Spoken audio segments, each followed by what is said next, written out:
What's going on, everybody? Welcome back to another episode of Token Talk. It's been several months since I've made one of these, but a little while ago, within the last couple weeks, I was doing some research and thinking about some coin minting stuff, and figured it would probably be worth it to make one of these videos and sort of summarize the things that I've come across.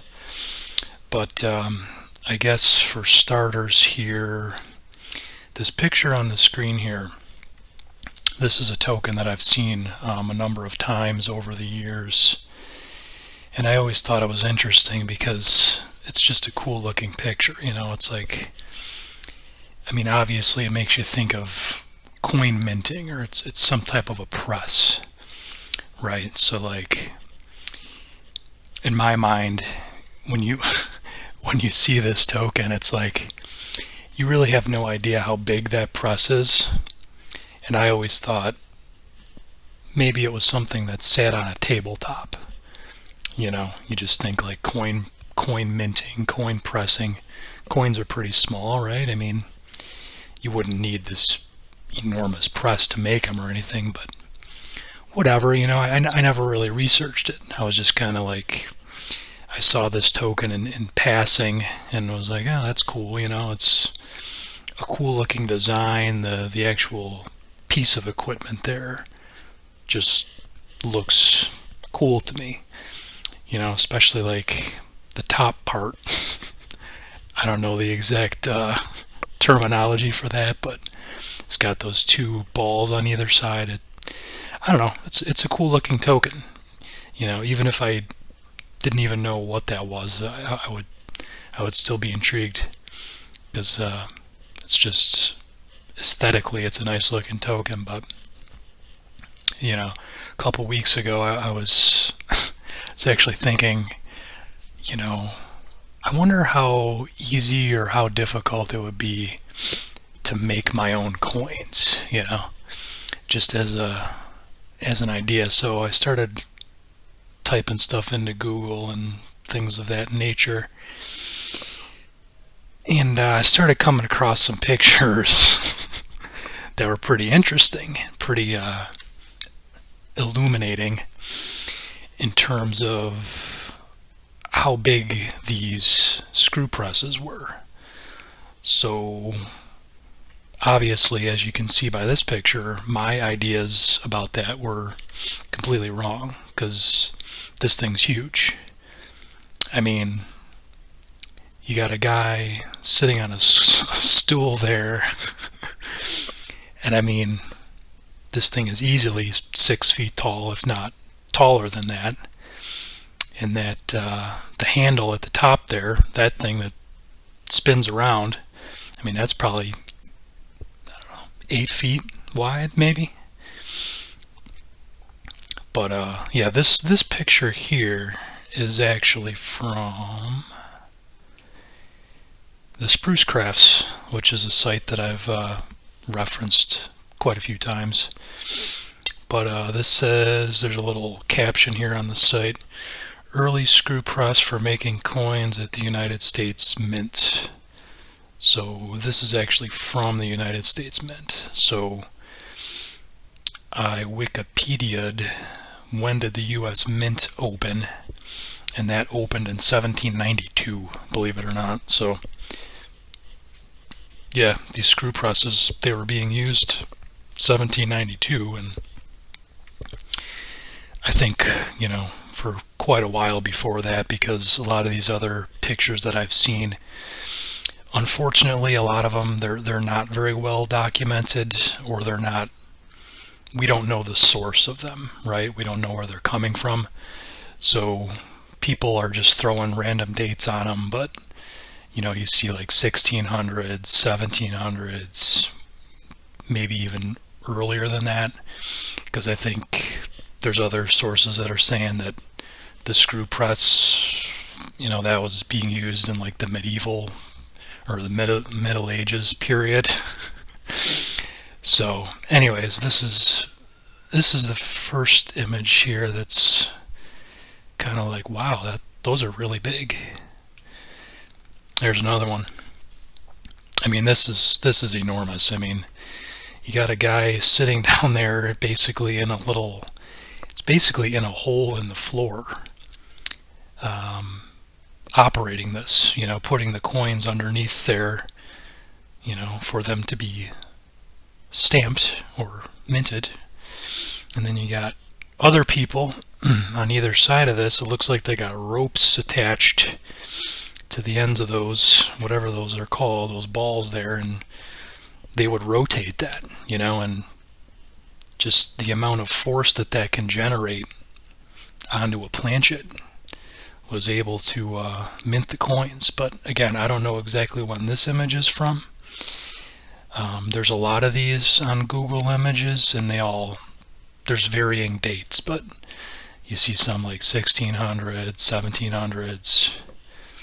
I don't know where this was exactly, or obviously somebody did a really nice job making this. But again, you contrast that, where you can definitely see the scale of that type of equipment versus this. You have no idea how big that is. And to me, just seeing that as a layperson, it's like, well, that's just like a press that would, sit on a workbench or something. You really have no idea. There's another one. I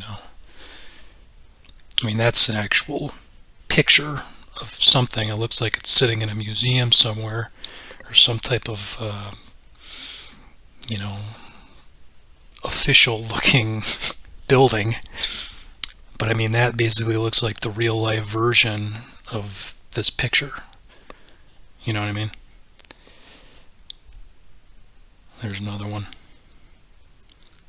But yeah, these things are cool, man, these screw presses. I mean, I'm sure there's a book out there somewhere that tells the exact history of the date ranges of where these were used and everything, but I mean, I know a while ago when I made a video about how coins were made, I was kind of just speculating about how the tokens were probably made. And I mean, I'm thinking that a lot of those tokens that were made in that time range, from the 1600s to 1800s, were probably made using these type of presses.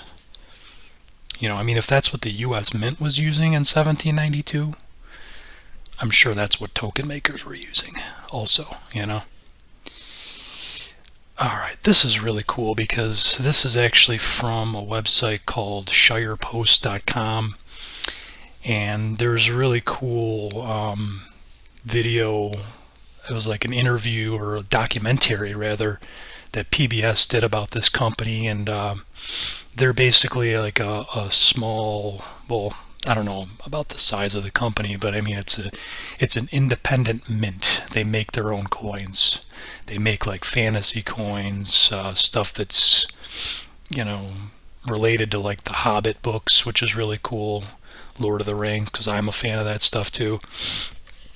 But this is one of their presses, and this is a more modern press, because I was thinking, wow, I mean, I wonder if these things are still being made, or if you can still buy these things. And I'm not going to go into super, fine detail with all that, because like they have a whole website, and like that's a well-known company and a well like documented thing that's still around. So like you can just research them on your own time or whatever.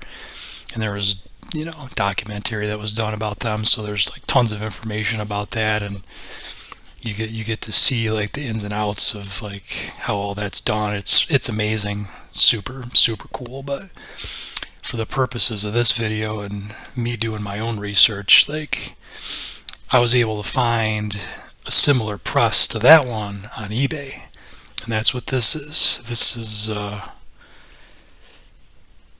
got the eBay thing here. This is the Charles Stecher Company Die Makers Screw Press. This is like $1,700 on eBay. Buy it now. It's for free local pickup because, if you're interested in these things, it's, you know, these questions start coming in your mind. It's like, how much does this thing weigh, you know? So according to this eBay listing, this thing weighs 1,700 pounds. That piece of equipment weighs 1,700 pounds. So a ton is 2,000 pounds. So like, for you to actually, you would need like heavy equipment, obviously, to be able to move that anywhere. But it's just amazing. I mean, how big and heavy that equipment is. A couple other little pieces of information from that eBay thing. It's 80 inches high. A bunch of other technical specs, but the one thing it says here, I'm thinking this is correct. I mean, it says estimated capacity 50 ton. I'm thinking what that means is that this thing can generate about 50 tons of downward force. So that just, and I'm pretty sure they were talking about that in that interview or that documentary with the Shire Post. They were talking about the amount of tons of force required to actually mint a coin to get that to stamp onto the metal. So I mean, that's crazy. I mean, that's, and there's a lot of other details about the actual, you start delving more into like the nitty-gritty with like the dies and how those are made and like what type of metal you're using for the planchets.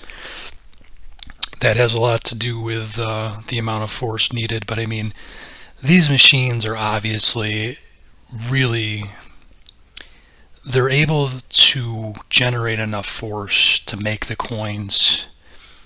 And I mean, I'm thinking they're probably using like silver, maybe, I don't know if they, see, I don't remember. I don't remember if they said what metals they were using, but I don't think they were heating up their planchets at all, because I think heating the planchets would make them softer. So again, there's a bunch of other information when it gets into the actual the sort of nitty-gritty of the actual metallurgy, I guess you'd call it, but whatever.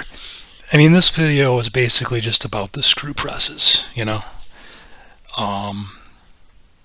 and unfortunately I'm limited to 15 minutes here on these videos, so I'm not really going to be able to cover every single little thing, but like, it's just pretty cool. Like, main takeaways that I thought were really cool about this, from seeing this coin over the years, or this token, understanding now how big those screw presses are, it's interesting to me that it requires such a huge thing to be able to transfer the image that's on that die onto a little tiny planchet to make a coin. The amount of tons of force required to make it, very interesting, you know. And I mean, obviously these old screw presses from whenever, like this is from 1792, I mean, it's a history, it's a thing of the past. Obviously it's cool, you know, it's cool to see that the way these were made a long time ago, and the way that they still can be made today when you look at something like this. I mean, this is a more modern, this is probably like 1900s-ish, but I mean, it's the same idea. It's just, you know, and then I could probably make a whole nother video about the more modern processes and all that, but whatever.